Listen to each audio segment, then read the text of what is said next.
You know what? When you turn the faucet on full force, what do you see?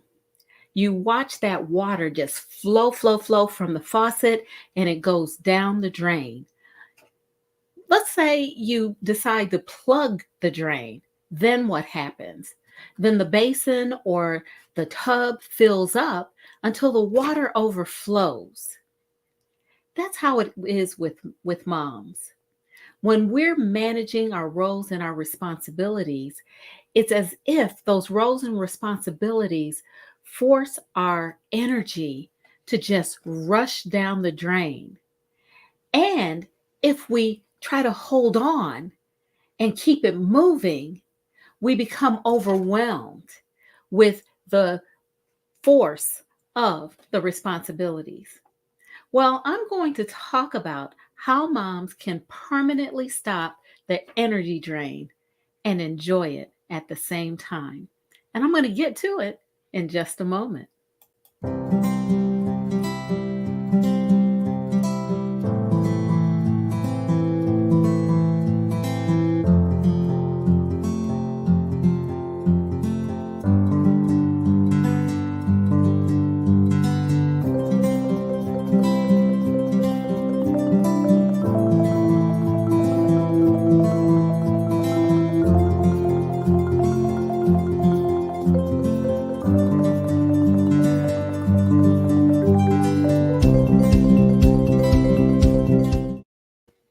Hi there.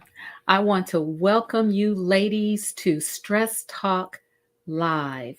I want to welcome our viewers, our old viewers, as well as our new viewers. I also want to welcome those of you who are listening via the replay, as well as listening to the podcast. I'm Marcelyn Bailey, the host of Stress Talk Live, and we share strategies for overstressed, over 40 super women so that they can lower their stress levels and boost their energy. When we have our energy levels and our stress levels at a just right point, we have exactly what we need to face the difficulties that we face on a daily basis. Today, we're going to talk about how moms can permanently, yes, permanently stop the energy drain and enjoy it. We're dedicating this month of May to help moms lower their stress levels and to reclaim their energy. I know we celebrate Mother's Day once a year, but really every day is Mother's Day because moms can't just stop. We don't just turn the button off or the switch off and stop being a mom. We can't do that. We are moms every day, all day, 24/7, 365. And it can be very stressful and it can help it causes our energy to almost dissipate like poof in the air. It disappears because we're constantly going and constantly giving to our families. Before I get into our talk for today, I want to remind you to please follow me on ML Bailey Consultants on Facebook, Instagram, Twitter. You will find me. Also, follow me on at ML Bailey Consultants on YouTube. You can find all of my links at Linktree right here on /happy and 30 as well. You'll find links not only to our blogs, but you can sign up for our newsletter, our Smiles newsletter, and I invite you to do so because we are changing a little bit how we're doing some things, and so I don't want you to miss out. So sign up for the Smiles newsletter so you can get all of the good information about what we're doing and when, because I'm boosting my communication so that you'll know month to month what we're going to talk about. That way you won't miss out. The other thing is you can always go to our website at www.mlbaileyconsultants.com.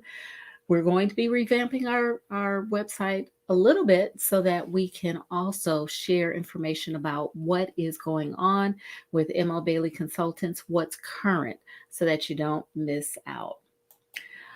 I always invite you to look at the Reuse Shop. What is Reu? Reu is my program for over 40 women to help them to lower their stress levels and boost their energy. The Reuse Shop is available on forrealsocialworkers.com. So let's get into what we're going to talk about for today. So I read an article on Very Well Family, and it's found at verywellfamily.com. I actually have the link here for you if you want to read it. And the author talked about common aspects that six common aspects of motherhood that cause stress in the lives of mothers. And I thought that was really interesting because um, when you read the article, you'll probably say, "Yep, that's me." I certainly did. The difference is the author didn't go into what you can do about it. And that's what I want to talk about today. I want to share with you what you can do about it to, yeah, to lower the stress, to boost your energy. Because remember, stress affects our energy levels similar to that of a candle. You know, I always use this metaphor of a candle. When you have a candle and the candle, the wick and the wax in the candle form the energy source for the light. You know, you light a candle and it gives off a beautiful glow. When as that candle wax melts, it also dissipates. That's it's combustion. It's a kind of a scientific thing that I've read about, and you can read about it too. Just look up, how does a candle work? But it's basically combustion. But what happens is the wax dissipates. It's used up as the candle burns. That's why the candle gets smaller and smaller and smaller until it goes completely out, because the wax is all used up and there's no source of energy. Think about burnout. When we are burned out because we have used all of our energy, we've used all of our resources, we cannot function. Just like the candle goes out, we also cannot function. So when we're thinking about stress, we always want to not only lower the stress levels so that they're not overwhelming, we also want to make sure that we have adequate energy so that we are not going to reach the burnout phase, the burnout stage. So, in this article, the Very Well Family article, she talked about the six common stressors that mothers face. And I'm going to talk about five of them, only because two of the ones that she talked about were very similar. So I've made it into one. So let's get to it. And I'm going to go ahead and hide this. If you want to see the link again, just drop a comment in the comment section and I'll post it. I'll be sure to post it for you. Okay, so let's get to the first one. The first one is time. A very dear friend of ours used to tell us, your time is not your own. If you're a mom out there and you know that your time is not your own, just drop a yes, that's right in the comment section, because our time isn't our own. We're always on call as mothers. And that's very true for fathers too.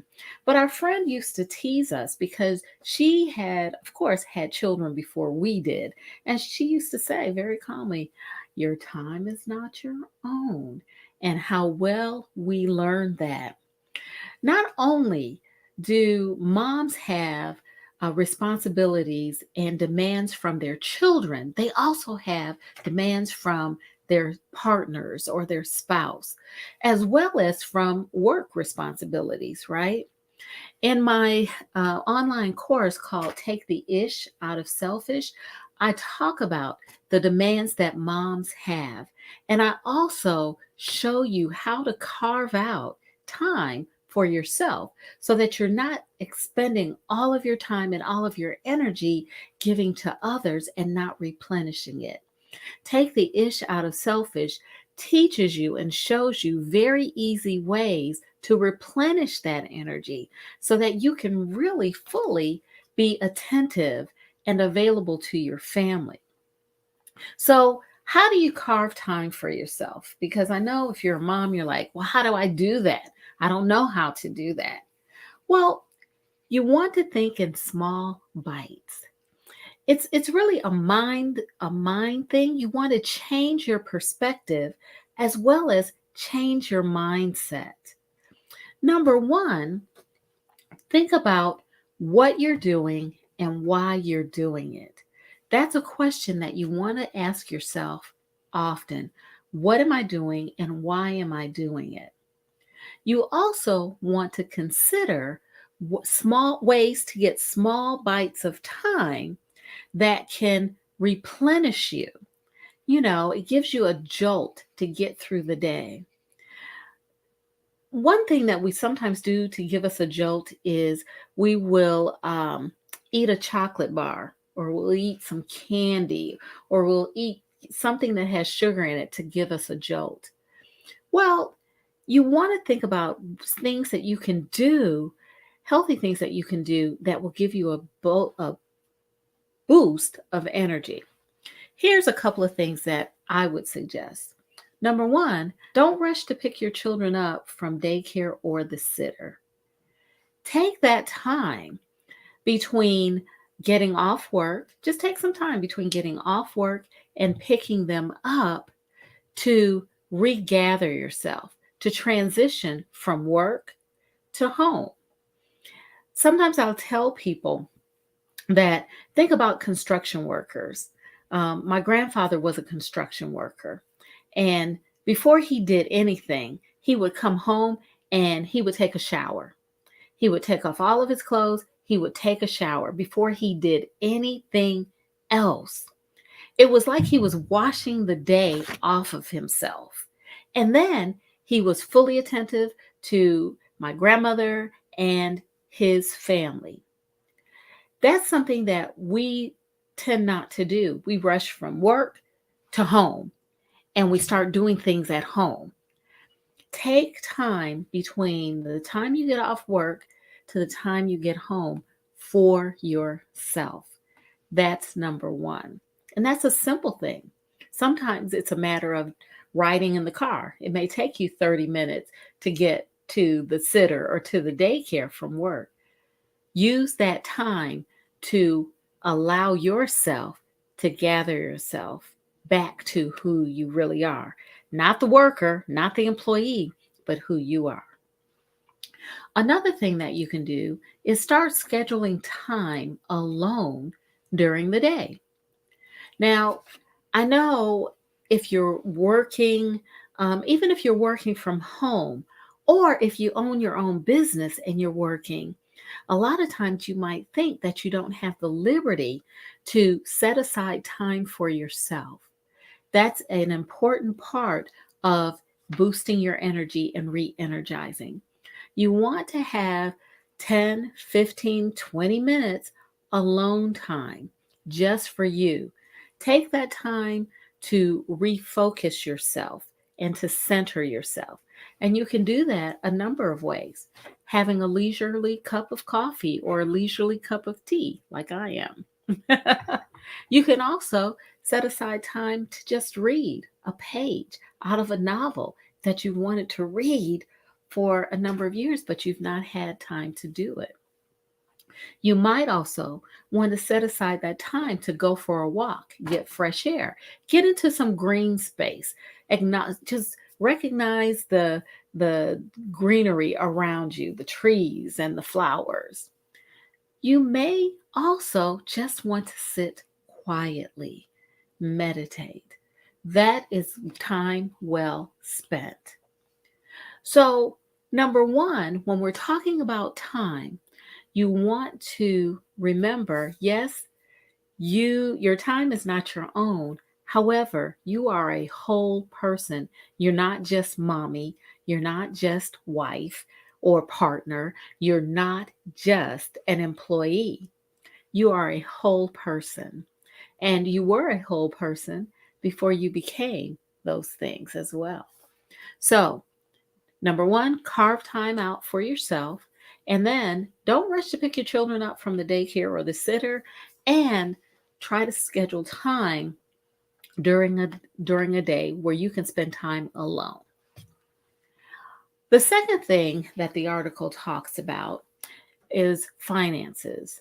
How we are so stressed out about finances. And it's not just moms who are stressed out. It seems like everybody is stressed out these days about finances.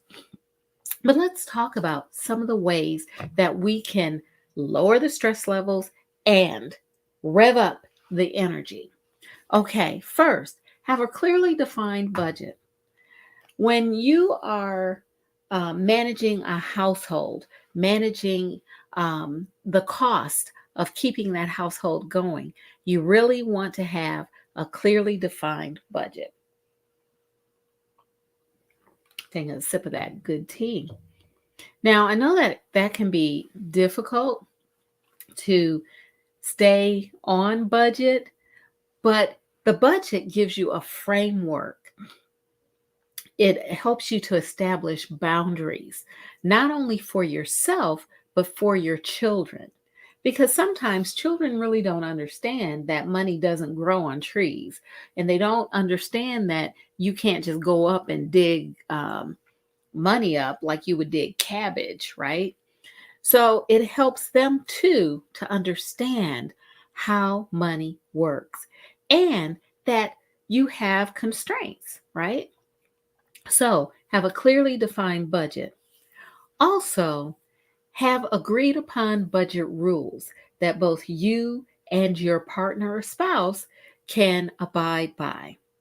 Because we know that that's also a source of contention with family. When one family member does not always abide by the budget. So you want to have agreed upon rules that you're going to go by so that you can lower your stress because you're not arguing about the money that your partner spent that you hadn't agreed upon. Okay.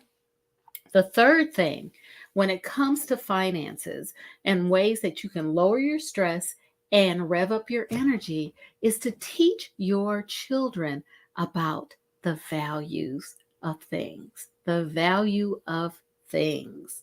Teach them about value. Now, that's a little different than teaching them about money, right? When we teach them about money, we teach them about when we teach them about money, we're teaching them about what money is called. We teach them a dollar, we teach them $5, we teach them about quarters, pennies, dimes, nickels, we teach them about $10, we teach them about $20. We don't actually teach, we teach them about the money itself and the value that the United States government, United States Treasury places on that money. What we don't necessarily teach them is about value.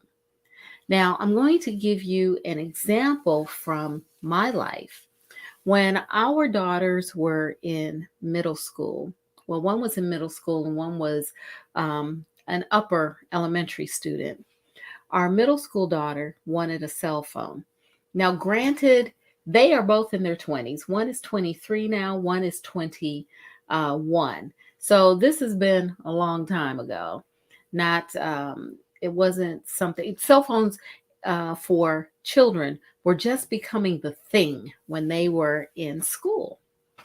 So our oldest daughter, who was in middle school at the time, came home and said, I want a cell phone. Can I get a cell phone? And we told her no, she could not get a cell phone.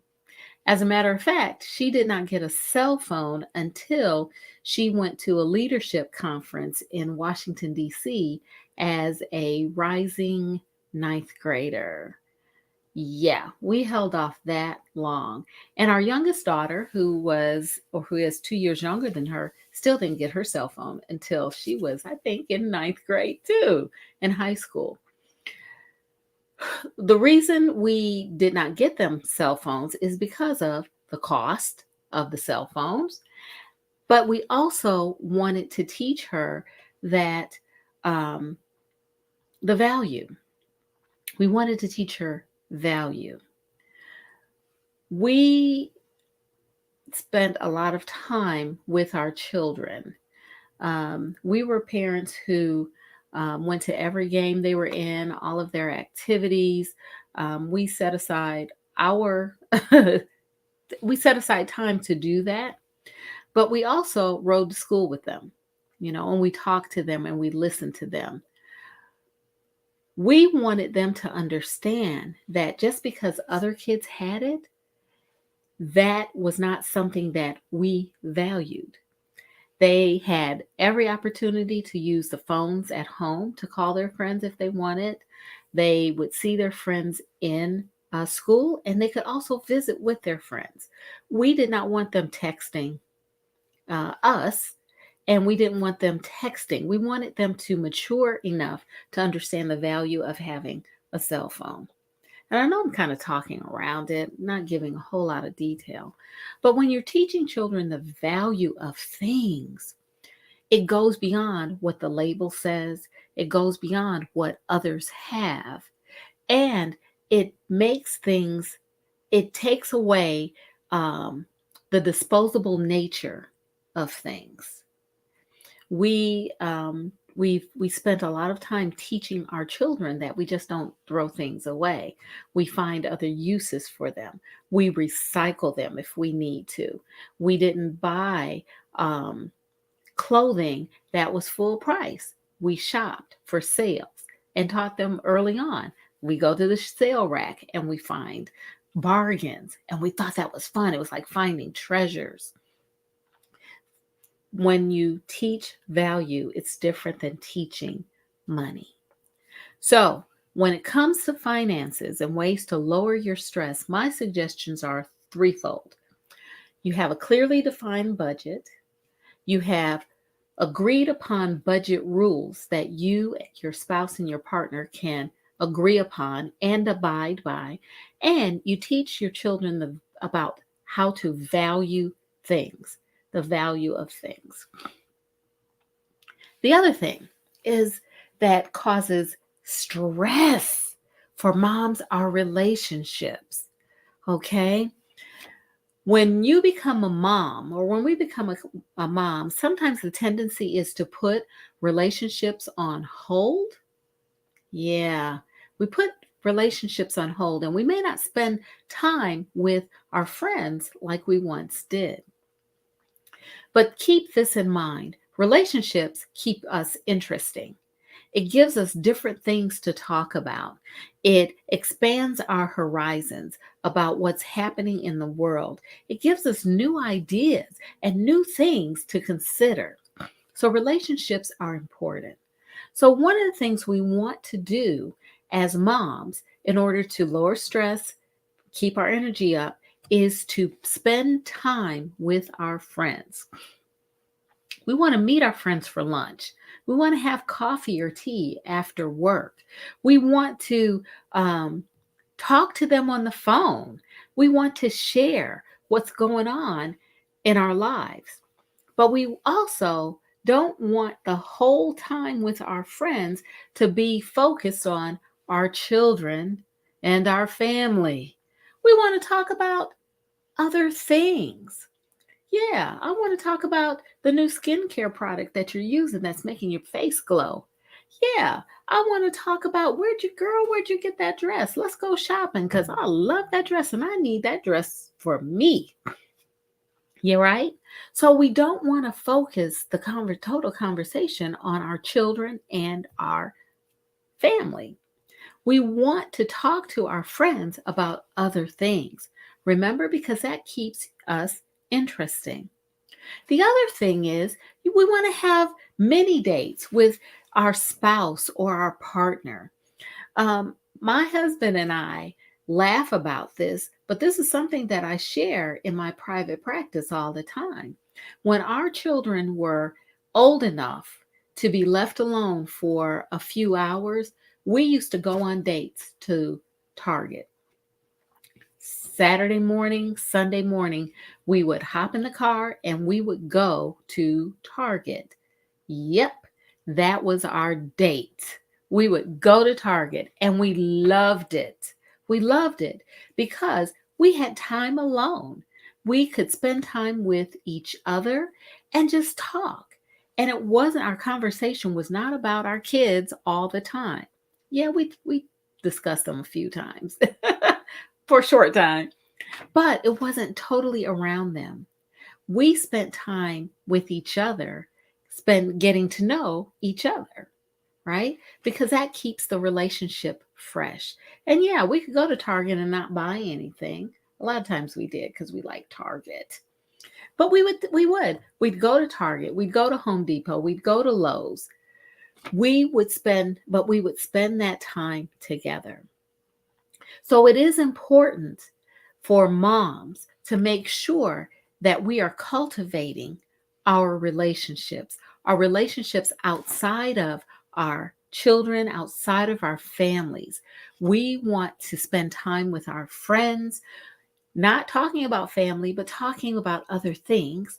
And we also want to make sure that we're keeping the relationship with our spouse or our partner fresh. So we need to take that time, a few minutes, an hour, steal away with your honey and go to Target. Go to Target. I'm telling you. I'm telling you. And for those of you who try that, you gotta let me know. You can email me, DM me, or put it in the comments. I want to know if you've used my Target idea. Let me know. Okay, here we go. Here we go. Let's keep it moving here. Okay, so what we've talked about, for those of you who are hopping in late or just coming into the conversation, I'm Marcelyn Bailey of Stress Talk Live, and I help women, overwhelmed women who are over 40, lower their stress levels and boost their energy so that they have the right level of stress and the right level of energy to face whatever challenges they face on a daily basis. We are talking about the how moms can permanently stop the energy drain and enjoy it. And I've talked about three things. I've talked about time. We are whole people, not just moms. And I've given suggestions to be able to enjoy your time. I've also talked about finances and how we can lower stress level, revitalize our energy, and I've given three suggestions to do that. And then I just talked about relationships and how to keep our relationships strong so that we continue to be the interesting people that we are. Here's another one. Overprotective. Are you an overprotective mom? Or are you protective, or are you a helicopter mom? Where you have to be in on everything that your child does and you have to intervene. Well, here's how we can keep from draining our energy because we're helicopter moms, right? We want to raise healthy children. We want our children to become healthy, whole adults. And so our mindset has to be geared towards that. Our mindset has to be geared towards raising children who are resilient, raising children who can handle problems that are age specific, and teaching them how to manage in a world in which you may not be around them all the time. That's how we raise healthy, whole adults. The other thing is we want them to be productive, right? We want them to be successful in their own right, and we want them to be independent. Sometimes I talk to moms who are so concerned about their children maneuvering through life on their own, and they want them right there with them. They can't imagine their children being on their own. But isn't that what we're supposed to do? At least I believe that's what we're supposed to do. Think about birds. Birds will make sure that their children, their babies, can fly. And yeah, they kind of push them out of the nest and they fly or they don't. But there's no question, Mama Bird is not having it. You've got to go. And I'm giving you everything you need to be prepared. That's how we need to be. Give them everything we need so that they are prepared. If you struggle with that, then read and study child development so that you know the different stages that your children are progressing through so that you can help them and so that you can nurture them appropriately. Also, talk to someone who has raised healthy, whole children. That's what I did. My friend, um, my friend helped me when my children were young. I used to just say, "Hey, Anne, what do you think about this? You know, they asked about this. What do you think?" Just because I needed some guidance, right? So talk to people that you trust and read about whole child development, healthy child development, so that you can raise healthy children who will be, in turn, healthy adults. Last but not least, moms stress out because they don't trust themselves. They self doubt. Are you evaluating everything you do? Do you reevaluate yourself again? I know that's part of being a mother. We do. We are constantly evaluating and reevaluating the things we do and say. But remember, there's no manual to this. There's no guidebook. Yeah, I mean, people have written books, yeah, but there's really no set manual of how to do it and how to get it absolutely perfectly right. We are human and we do make mistakes, but we are also human enough to admit those mistakes and learn from them. So, how can we lower our stress and boost our energy? First of all, when it comes to self doubt, get on the same page with your spouse or partner when it comes to parenting. Make sure that the two of you are aligned and that your ideas about parenting and raising your children connect and are integrative so that you don't have that concern. Also, when you're evaluating yourself, critiques need to be positive. If someone's critiquing you and it's negative, you don't have to listen to the negative, but glean the positive things.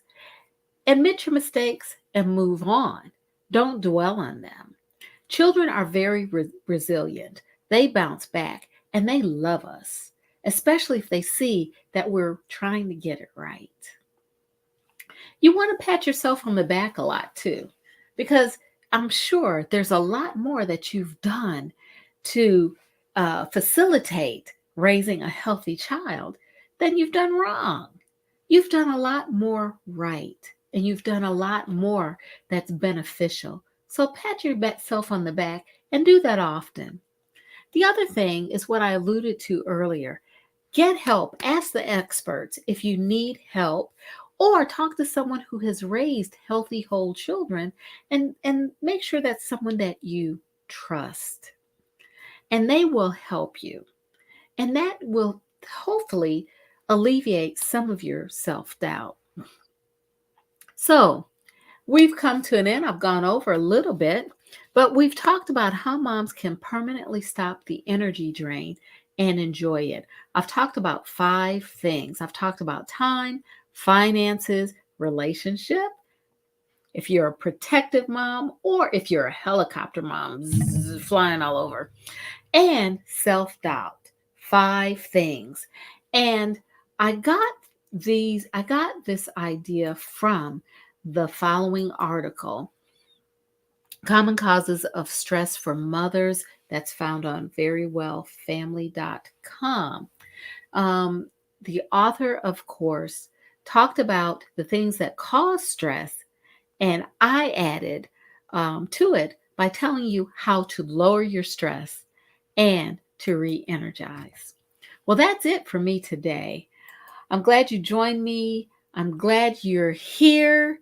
I look forward to seeing you next time on Stress Talk with Marcelin. We're definitely going to continue to talk about moms and how to lower stress and boost that energy so you can continue to give your very all to your family. Because guess what? This is Mom's Month. May is Mom's Month. If you have any topics around stress, stress management, or stress relief that you want me to cover, send me a note, email me, DM me. You can drop it in the comments, and I'll make sure that we talk about it on Stress Talk. I hope you found this session to be helpful and useful to you, and I look forward to seeing you next time. That's all for now. Take good care.